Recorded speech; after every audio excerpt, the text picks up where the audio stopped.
Bom dia, boa tarde, boa noite, porque somos internacionais, tudo bem? Você tá me vendo da onde? Você tá assistindo essa aula, essa gravação? De onde? Que dia? Você tá na cadeira de liderança ou não? Tá aqui de curiosidade só, querendo saber. Veio, assim, um pouco pela curiosidade da pergunta, se a gente precisa ter uma liderança? Mas eu vou conversar, você sabe, né, com quem já é líder há pouco tempo, há muito tempo, não importa. Mas você pode ficar aí observando, né, olhando aí as conversas no fórum. Você que já é liderança, me conte qual é a sua resposta para essa pergunta? Você acha que a gente precisa ter uma liderança? Você acha que a gente sempre precisa ter uma liderança? De que liderança a gente está falando? Para quê? Como? Em que aspecto? Com que postura? Em que momentos a gente mais precisa ter liderança? Então, muito motivada por essa pergunta central, pesquisadora, né, gente? Pesquisador vai ter uma pergunta, um problema de pesquisa ali concretizado numa pergunta. Então, essa pergunta para mim ela é muito importante, porque a minha resposta é sim e não. O popular depende, mas eu gosto sempre de dizer sim e não, porque tem lugares bem marcados de sim e de não, porque ao longo desses agora mais de 25 anos, né, de carreira, eu vi muita coisa que eu nem queria ter visto, mas vi. Mas assim, ó, sair um pouco desse lugar de que tem que ter RH, tem que ter liderança, porque senão não funciona.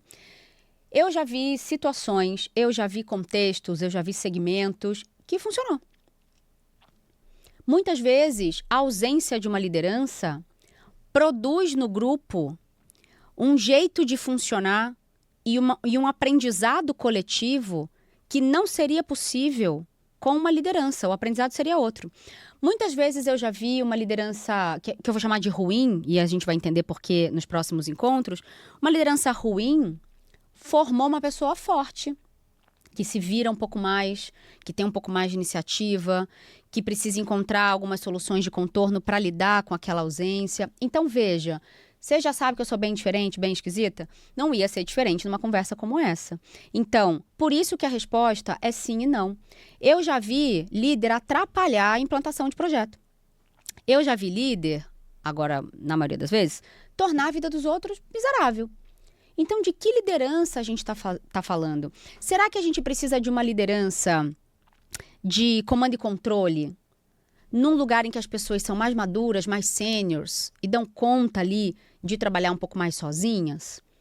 De que tipo de liderança a gente precisa ou não precisa nos trabalhos remotos ou híbridos? Vocês já pensaram nessas perguntas? Então, nesse entendimento, a gente vai produzir essa pergunta central com seus desdobramentos, também olhando para os aspectos históricos, antropológicos e sociais, porque, inclusive, agora tem até mais gente tendo a coragem de falar sobre isso. Tem aquele livro Tribos, né? Que eu vou até, inclusive, gravar uma conversa sobre ele lá no nosso Clube do Livro, porque se a gente olhar para a natureza, a gente quase sempre vai encontrar alguma posição de liderança. Mas essa posição de liderança ela pode ser um pássaro que vai guiar outros pássaros pelo céu e vai alternar essa posição de liderança. Pode ser a posição da abelha rainha, pode ser a posição da aranha, da viúva negra, enfim, não importa. Quando a gente olha para os humanos também ao longo da história, a gente também vai verificar como é que essas lideranças elas foram produzidas, eu vou chamar assim, condicionadas, socializadas. A gente vai precisar falar de carisma. Carisma é um negócio que você aprende ou não. Um líder carismático. O líder carismático ele é só para fazer o bem ou ele também, com o carisma dele, pode produzir o mal ou aquilo que é perverso e aquilo que é nefasto? Quando a gente fala de liderança, dá para aprender a ser líder? A gente precisa de liderança numa crise? Precisa mais ou menos de quando a gente está nas condições normais de temperatura e pressão. A liderança tem sempre que estar lá com o time? Não sei. Aí tem a história lá do bombeiro, né? Que eu contei, acho que na aula de abertura. Você consegue... Você acha que você precisa de uma liderança da geração Z? Para você sentar à mesa, né? E poder produzir essas conversas? Então, Será que a gente precisa de liderança e para quê? Porque eu tenho muito a sensação ao longo desses últimos 20 e tantos anos que muita gente também pede uma liderança para a própria vida.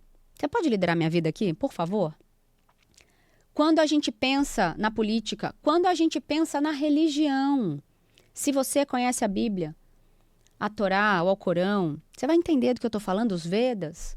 Você vai entender a sutileza e os matizes de uma liderança, a importância ou o algo difícil que acontece a partir de uma liderança. A gente se estrutura a partir da lógica da liderança em todas as áreas da nossa vida. Olha para a família. O lugar da família, quem lidera a família, quem deveria, entre aspas, liderar a família pela lógica bíblica. A gente vai, olha, isso aqui, se vocês acham que eu alugo triplex na cabeça de vocês, se preparem. Porque essa jornada aqui, essas conversas, eu quero muito produzi-las a partir de um lugar muito de associação livre, por isso que eu preciso ouvir vocês, né? A gente precisa interagir no fórum para eu saber o que é que tem na cabeça de vocês ao chegar aqui, mas que gavetas eu vou abrindo a partir dessas perguntas na cabeça de vocês, no corpo, no coração de vocês, o quanto vocês ficam, puxa vida, com raiva, com desconforto, ou, nossa, nunca pensei sobre isso, né? Uma coisa entusiasmada, animada. E como é que a gente vai produzindo essas noções de liderança para a gente se perguntar, realmente, isso aqui que eu estou esperando alguém me dizer o que fazer, eu preciso de uma liderança aqui? Então, é muito mais profundo do que você imagina, muito menos pragmático do que você imagina, mas muito concreto e com aplicações também muito do dia a dia e da vida real, para principalmente você que senta na cadeira de liderança. Era aqui que eu queria chegar. Você tem que se perguntar, precisa de mim aqui? Eu mais ajudo ou eu mais atrapalho? Esse exercício de consciência, esse exame de consciência, essa habilidade de leitura do ambiente para saber qual é a postura ética que você entrega, isso vai fazer total diferença para você, para sua saúde mental, para sua carreira, porque tem problema que nem nosso é. Faz sentido? Então, a gente se encontra nas próximas aulas. Até lá!